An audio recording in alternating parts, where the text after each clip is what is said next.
TV47 News Tonight.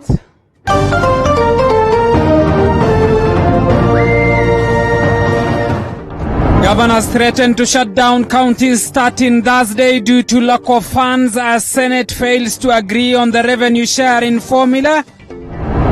Kapseret MP Oscar Sudi remanded in a police cell for 7 more days to allow police complete investigations into hate speech and assault charges. Plus, the Council of Governors tells Parliament that KEMSA PPEs were not only exorbitantly priced but also faulty.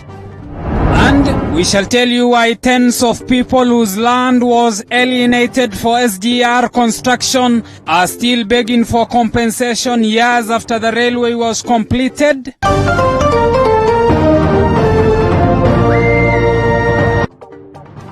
Tonight of all nights, Anne Wairimu is our sign language interpreter. TV47 News Tonight with me, Abu Bakar Abdullahi, begins right now. To our top story.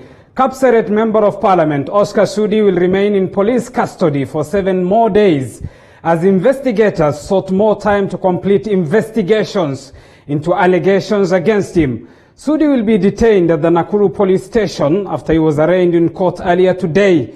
Mwangi Maina begins our broadcast tonight. Delivering his ruling Wednesday afternoon at the Nakuru Law Court, Nakuru Chief Magistrate Josephat Carlo ordered the MP to be detained for a further 7 days to pave way for investigations into the charges against him. The prosecution had requested for the lawmaker to be detained for 14 days, a request that was declined by the court. Sudi is charged with hate speech, offensive conduct, resisting arrest, assaulting a police officer, and being in unlawful possession of a firearm. Chief Magistrate noted Sudi's alleged utterances would disturb public order, peace and security. A host of lawmakers allied to the Tanga faction of the Jubilee Party flocked the courtroom in solidarity with Sudi, saying they will move to the High Court to challenge Sudi's continued detention. Quite a sad day that he has to remain in custody for another 7 days. It seems a bit unusual, but again, we are here, we are respecting the process, we are following the process, but at the same time we would wish that justice is meted out without being unfair to some and maybe a bit more favorable to others. Accepted and obliged the ruling, but we wish to confirm that we shall be moving immediately to the High Court for review.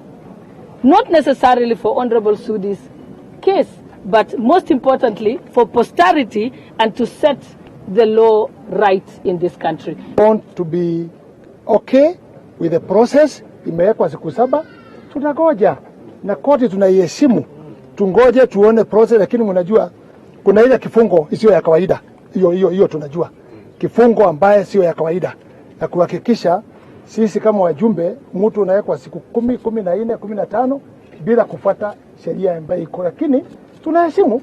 Meanwhile, Sudi was allowed to continue accessing medical treatment at the Nakuru Level 5 hospital. An order that the suspect, respondent's hearing, be taken to hospital. Your Honor, he was then admitted and has not been discharged officially from hospital. He was only given a temporary discharge to attend this event, this session. Earlier this week, Defiant Sudi said there is nothing to be sorry about or that which warranted him to issue an apology. Mwangi Maina, TV47. Elsewhere, the Council of Governors has ordered all counties to send their staff on a 2-week leave, as well as suspend all non-essential services ahead of Thursday's planned shutdown of counties following the revenue sharing deadlock at the Senate. The Council of Governors has also ordered all county hospitals not to admit any inpatient case after the Senate on Tuesday failed to agree on the 10th time on a suitable revenue sharing formula for the county funds. David Mudoka has the details. Operations in the counties could grind to a halt after the Council of Governors on Wednesday ordered all 47 counties to send their staff on leave for 2 weeks ahead of Thursday's planned shutdown of counties. This follows the ongoing revenue sharing standstill of county funds at the Senate, with the COG further asking counties to suspend all non-essential services. In a circular sent to newsrooms, the Wycliffe Oparanya-led council has also ordered county hospitals not to permit any new inpatient admissions, just a day after Senate leadership met President Uhuru Kenyatta and ODM party leader Raila Odinga at State House in a bid to resolve the revenue sharing stalemate. The shutdown is not a decision by the chairman of the council. This has been occasioned by the delay to pass the County Allocation Revenue Act 2020, hence a delay in disbursement of the equitable share of revenue. In the circular, the Council of Governors has stated since the COG on 8th September announced to lock down counties, Senate has still not been able to unlock the stalemate on the flow of funds. It is therefore not clear when this impasse will be resolved. In this regard, county health facilities will not permit any new inpatient admissions. They will also only provide minimal outpatient services. All non-essential services are hereby suspended, and county employees are advised to proceed on leave for 2 weeks.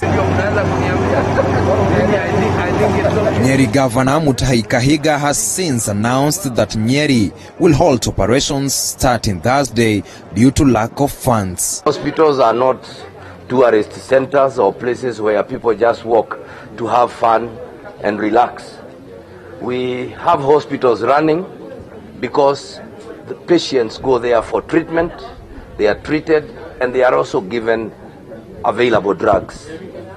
When this Senate impasse continues, that means counties have no money, counties are running on auto mode, and this is not as it should be. The Senate has already received recommendations from President Kenyatta that seek to end the revenue sharing deadlock, with a 12-member committee selected to fine-tune the recommendations in a race against time to present a suitable revenue sharing formula to the Senate next week. David Muthoka, TV47, Nairobi. Well, still on county governments, the county governments have rubbished claims of misusing 5 billion shillings allocated to them in the fight against COVID-19. The counties instead shifting blame to KEMSA. Governors have further protested the quality of the medical equipment supplied by KEMSA, saying they are faulty. The county bosses are now calling for the amendment of the KEMSA Act of 2013 in order to allow counties to source for medical equipments from other suppliers. Eli Logova now reports. The Council of Governors has refuted claims of mismanaging the 5 billion shillings allocated to counties to help them combat coronavirus. Through the Council Chair Wycliffe Oparanya, governors say counties have had numerous challenges in procuring equipment from KEMSA, as evidenced by various reports from counties citing unavailability of pharmaceutical and non-pharmaceutical products at the requested time. Appearing before the Senate Committee on Health and ad hoc Committee on COVID-19 Containment, the Council of Governors has called for an amendment to the KEMSA Act of 2013 that prohibits county governments from procuring drugs and other medical equipment from any other supplier. The governors have protested the manner in which KEMSA is handling the procurement procedures. A report by Senate Committee on Health indicates that KEMSA can only supply up to 54 to 65% of all orders made by county governments. There is no way on earth that you can centralize the supply of reagents to all hospitals in Kenya and make KEMSA efficient. It would be completely a nightmare for KEMSA. The Council of Governors' sentiments on KEMSA come as the 21-day ultimatum given by President Uhuru Kenyatta to investigating agencies to complete investigations into the KEMSA saga elapse. Eli Logova, TV47. Elsewhere, the standard gauge railway has without a doubt been one of the government's flagship projects and a major boost to the transport industry, benefiting many in terms of travel and transportation of goods to and from Mombasa.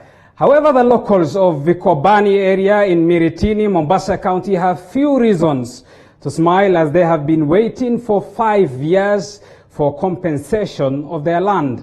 Mariam Mwacharo has the details. The construction of the standard gauge railway was a much needed and applauded project by the Kenyans. However, for the people who had to pay the price and pave way for its construction, the project remains sour. For 5 years now, chasing officials and government for their compensation.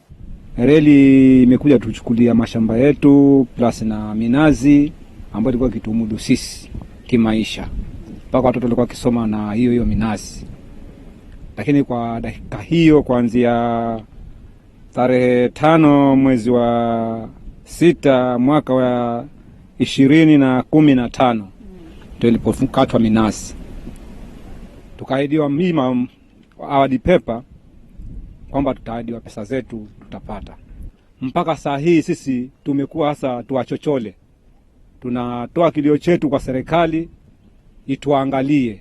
Many like Mzee Kombo also cry foul, saying the amount given for the compensation of their land and property does not match the value of the land. Katika bypass na reli ilifanya uchimbaji barabara, walitumia vilipuzi zile gruneti, wakalipua na ardhi ikatetemeka mpaka nyumba zetu wengine zikafanya kreki. Tena nikafaa kusikia tu kwamba hiyo malipo huko ni shilingi 2,000. 2,000 kwa sasa nyumba imepasuka kama kuta 3. Utalipa pesa fundi pesa ngapi, utanunua simiti pesa ngapi? Wakati wa reli ndio ambayo ilipitia kwenye nyumba zangu. Nyumba zangu zile mimi nilikuwa nimetoka. Nilipofika hapo nyumba zangu zimeangushwa zote mbili. Sikupata chombo chochote pale ndani. Niliondokea suluhu kabisa. Ile kweli ni uhaki. Uvunje nyumba za mwenzako mbili na vyombo vyake ndani, sina chombo lichotoa hata kimoja, lakini uwe hutapata chochote. Hiyo kweli ni uhaki jamani. Efforts to involve the country government and other relevant authorities bore no fruits, leaving them with no choice but to continue to live in poverty. However, the residents of Vikobani are still hopeful and continue to ask for assistance from the government so that life can get back to normal. Nilikuwa na mashamba mawili. Nilikuwa kila shamba lina nyumba na mimea, trees. Alafu na shamba la 3 nilikuwa liko hapa Ngare. Naomba kama nitapata usaidizi isaidiwe nitalipa hiyo fidia. As the standard gauge railway continues operation, the locals of Vikobani area in Miritini, Mombasa County, 5 years down the line, are still waiting for their compensation after the construction of the SGR. Reporting for TV47 from Mombasa County, I am Mariam Mwacharo. Thank you, Mariam from Mombasa. Still on transport, but in Nairobi, demolitions at the Luna Park Business Center kicked off today with the government planning to redesign the park to a bus terminus, hosting buses from various routes. According to Nairobi Metropolitan Services Director General Mohammed Badi, the bus terminus construction is part of an effort by NMS to decongest the Nairobi Central Business District. Zainab Mohammed reports. Confrontations ensued at the Luna Park Business Center as demolition of the park and the surrounding businesses kicked off Wednesday morning. Overseeing the exercise, Nairobi Metropolitan Services Director General Mohammed Badi said the business center will be redesigned to be a bus terminus in a bid to reduce congestion at the Nairobi Central Business District. We are in the process of reducing congestion or traffic flow within Nairobi CBD. And one way of reducing the traffic jams is to ensure all the public service vehicles have a terminus outside CBD where there can be an end to their journeys from their respective destinations. A According to Badi, an agreement between NMS and the business owners was reached, with the business owners choosing to willingly cooperate in the redesigning process. This was, however, immensely disputed by some of the business owners whose structures were demolished in the process. Tunauliza, kwani hii ni nje haina procedure? This is a country with the constitution. Tuko na binding lease. We ought to be given enough notice to vacate. We are not against the government acquiring the land, but there are procedures that are supposed to be followed. The government is working at night. Night belongs to the devil. If you follow the night, you're going to the devil. We pay taxes in daylight, but the government comes and destroys our properties at night. According to them, the government did not give them ample time to vacate the premises, despite their 9 years lease with the Kenya Railways. Yesterday we left here at 9 because you're given the notice 8 hours at 5. And at 9 there is a curfew. We had more than 200 or 300 vehicles here. We didn't know where to take them. The business owners now threatening to move to court should the government fail to compensate them. We have done great investment here. We have bank loans. So we are asking the government, how are you planning to compensate us? More than 300 people have lost their jobs here. This has had more than 1,000 cars. The Luna Park Business Center will house buses from various routes, such as Mombasa Road, Machakos, Rongai and Ngong Road. More bus terminals are expected to be constructed at the Globe area and the Desai Park. Zainab Mohammed, TV47. Elsewhere, the government says there will be a second phase of Huduma number registration for Kenyans who never registered. Interior PS Karanja Kibicho further says mass production of the third generation Huduma number cards will begin before the end of the year. Joash Onsare has the details. The government now plans to start a second mass registration of third generation of Huduma number cards. This coming after questions on Huduma numbers months into the delay. Interior PS Karanja Kibicho further says a mass production of the Huduma cards will begin before the end of the year. For the that we are anticipating to finish this clean up and all that and start issuing of Huduma cards themselves by the end of this fiscal year. Interior PS Karanja Kibicho, while addressing the National Assembly Committee on Delegated Legislation on the status of the program, the PS saying the e-card will have all the data merged in an electronic chip. Clearly, we were allowed by courts only to carry out the data capture of Kenyans, but not use that data. There was an order like that, and therefore, even after we finished data capture, there wasn't much we could do to make that data useful. Kibicho says the exercise is within the stipulated time, but was slowed down by court cases filed to question the security of Kenyan information in the Huduma number program. But we have completed the setup of our data center. Every data has been transferred there, and what we are doing now is cleaning through the identification process. That must be slow, because once you admit a person through that process, then you are sure this is the person. So far, 37 million Kenyans are registered in the Huduma number program, and the e-card that will be issued will match several information together for efficient government service delivery. And therefore, to get government services, you will not need to be remembering hundreds of numbers. To access information for authorized people, you will not need to be asking for all the things that we asked for.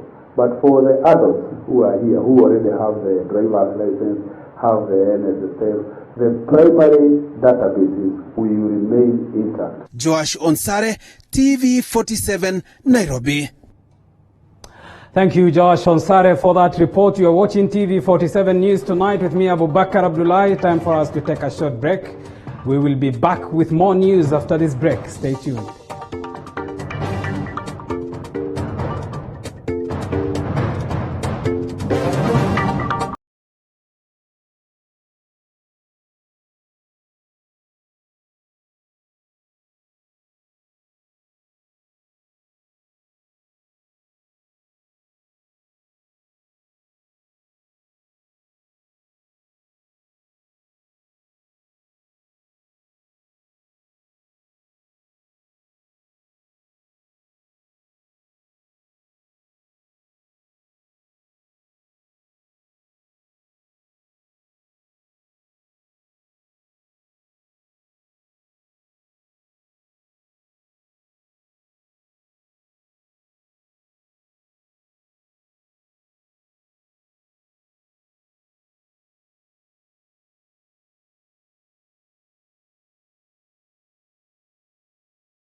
Welcome back to TV47 News Tonight with me, Abu Bakr Abdullahi. Quite a number of your feedback is already coming in. Let me sample some and a few. Patrick Wandera says watching live. Henry Osembo says tuned from Ruben.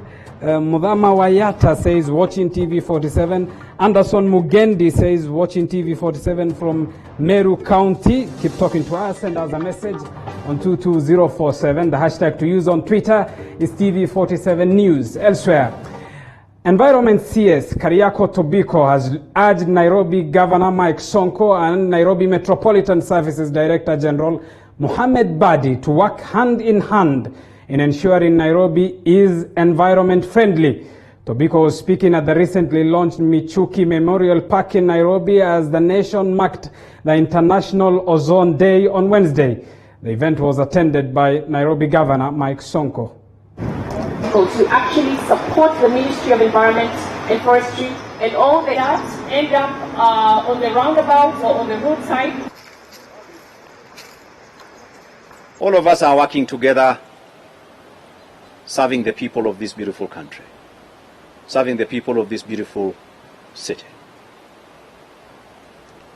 It is not competition as to who is more powerful, who is senior, who is more influential. That really doesn't matter at all. What our people want and deserve is unity of purpose. The human race remains the greatest culprit in the degradation of our environment and depletion of the ozone layer. And it takes recognition of the same to reverse the effects and hopefully restore our environment to a standard that is suitable for all living organisms. Moving on, senators have attacked Council of Governors boss Wycliffe Oparanya over the council's move to shut down counties. Senators claim that Oparanya would have raised the matter with the president when he met him at State House yesterday. However, the Council of Governors has defended Oparanya, saying the decision was reached by all the 47 county bosses and not Oparanya as an individual. After governors dared to shut down services in the counties, and senators have threatened to impeach governors who will halt services. Senators arguing that any attempt to shut services at the counties can amount to impeachment. Don't touch that letter. Don't try to close a single hospital in Kitui. Because if you do, we will come for you. Madam Speaker, this Senate is serious about devolving more funds to the counties. And the governor of Kakamega, who says he is the chairman of COG, has no business. That's the new definition of incompetence, misconduct, and abuse of office. Madam Speaker, I'm telling Governor Kibwana, if you shut down level 4 Wote and Sultan Ahmud Hospital and Makindu level 3 hospital, pursuant to a memo issued by Wycliffe Ambetsa Oparanya, we will impeach you. It's an impeachable offense. Senators turning their attack on Council of Governors Chair Wycliffe Oparanya, whom they say is misleading the county bosses. If the speed with which Governor Oparanya is purporting to close down health facilities, he should have used that speed to close down the criminal enterprises that are abound in the counties. Today, nobody would be wanting anything in these counties. Madam Speaker, bad leadership diminishes everything. Madam Speaker, Governor Oparanya has not only diminished the functional and institutional integrity of our county governments, he has literally taken them to the dogs. The first ones now to proclaim and tell the world that the Senate is holding money. Madam Speaker, Governor Oparanya, we have had 4 chairmen of COGs. But Governor Oparanya is the most colorless of all. Counties are yet to receive their shareable revenue for 3 months now, with the services at the devolved units being affected. Oparanya says the delay in the release of funds has had serious implications in the operations in the counties. And I asked him questions because concerning counties, and he said specifically that they don't police counties. They just ask them for reports, and the reports are sent. What authority does he have now to police counties to tell them that send your staff on leave and we are closing hospitals? President Uhuru Kenyatta has urged senators to resolve the standoff to avoid disruption of services in the counties. A section of members of parliament have also urged the upper house to fast track the process. Lakini sasa hiyo maneno walifanya usiku inakuja kuwafuata. Ndio unasikia Senator Malala anazunguka dunia hii akisema kuna watu wanamfuata. Hakuna watu wanakufuata, ni ile maovu ambayo umefanya ya kuchukua pesa hapa na pale, hiyo ndio inakufuata. If you are marginalized, there is equalization fund in the constitution, which they are also benefiting from it. Wasaidike kule na equalization fund, but let us devolve resources to where the people are. Kwamba people who are many wanapata pesa kidogo na wenye kuna wachache wanapata pesa mingi. That is the reason why I'm saying that for me and from the people, the leadership of the Luo Nyanza, we are saying that it is one man, one vote, one shilling.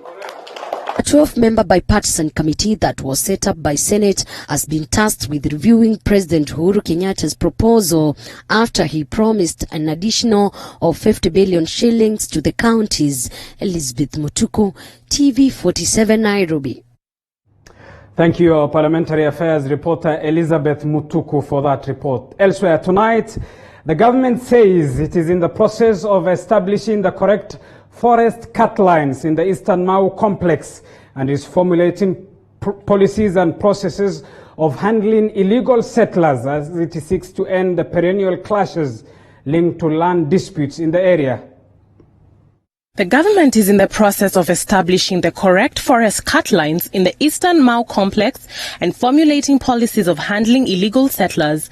This as it seeks to end the perennial clashes linked to the land dispute in the area. Speaking in Nesweet, in Joro, following renewed clashes between warring communities that left 7 seriously injured, Rift Valley Regional Commissioner George Natembea called on residents to maintain peace and embrace each other for the betterment of the area.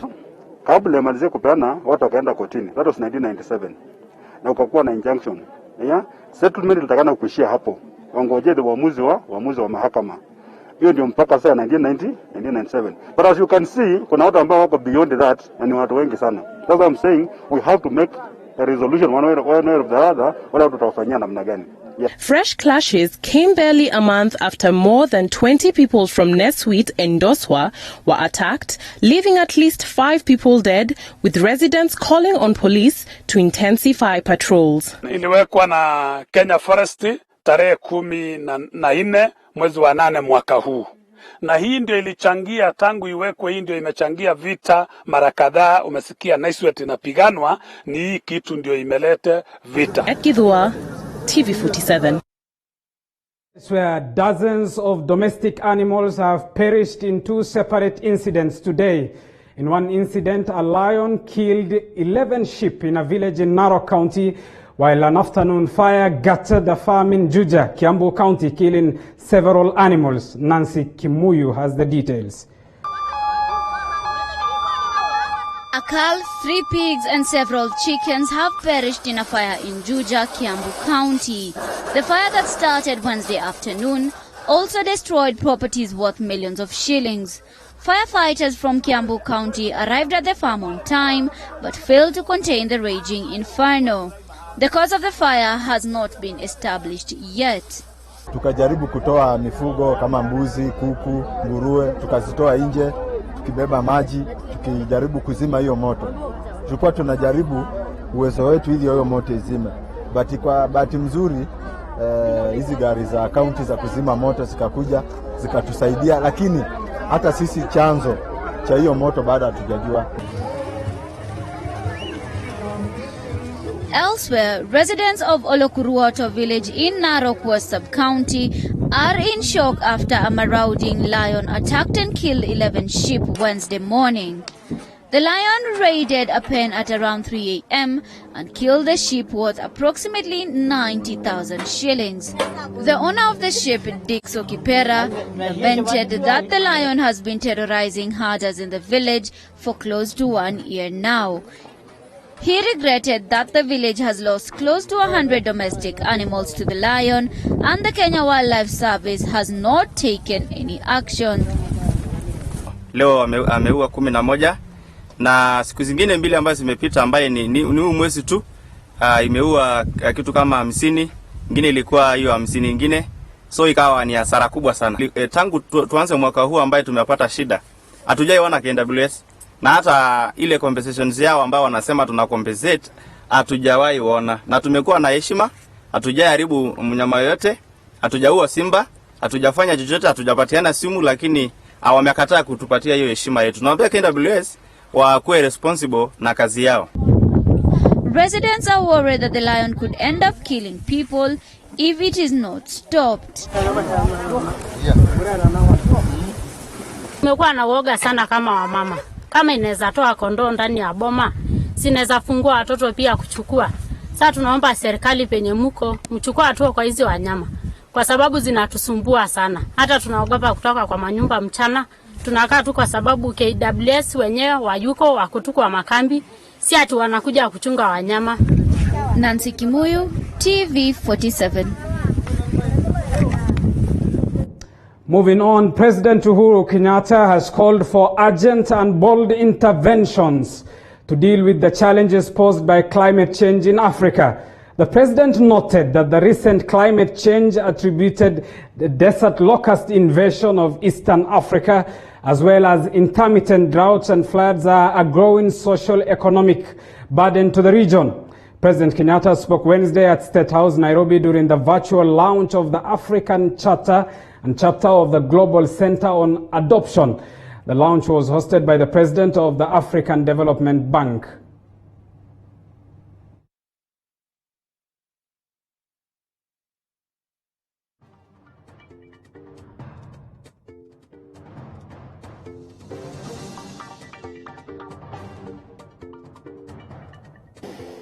Several adaptation measures that have been piloted in Africa should also be scaled up by the center we're launching today.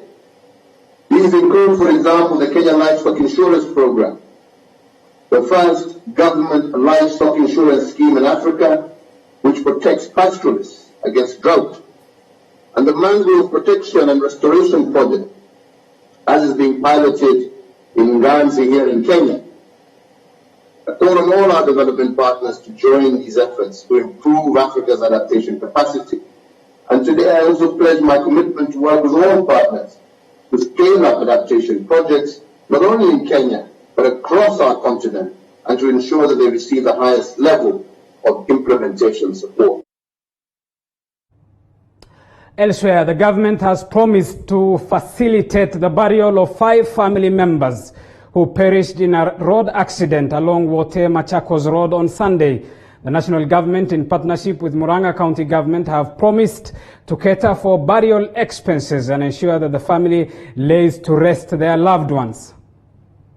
Na tumesema hii mazishi, mimi nikiongoza hapa kama mshirika mkuu wa serikali kuu, kwamba hiyo mazishi ni sisi tutagharimia. Tunajua kupoteza watu 5 kwa familia moja kwa safari moja, hiyo ni kitu, hiyo ni janga. Deputy President ama rais wakisema wanaweza kukuja, tukubali na tufungue mipaka kanati ya Dwaito. Na tukaribishe watu wa goodwill, kila mtu ambaye angetaka kuchangia. William Ruto pia yeye Deputy President aliona, akatupigia simu na anapetupea msumari yake, na tutaatia familia. Kwa sababu ile maneno imetupiga, ni vizuri hata ile ibaki ikisaidia familia. Hii pesa itatusaidia sana. Ile milioni nilipewa na rais na shilingi 200 nikapewa na PS wake katibu Kibicho, na mimi sasa nitaongeza ile nilikuwa nimetoa 50 iwe 100.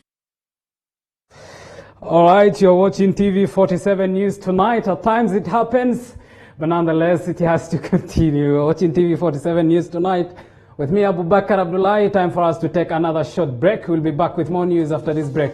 Stay tuned.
Welcome back to TV47 News Tonight with me, Abu Bakar Abdullahi. Thank you for choosing to stay with us here on the county's television.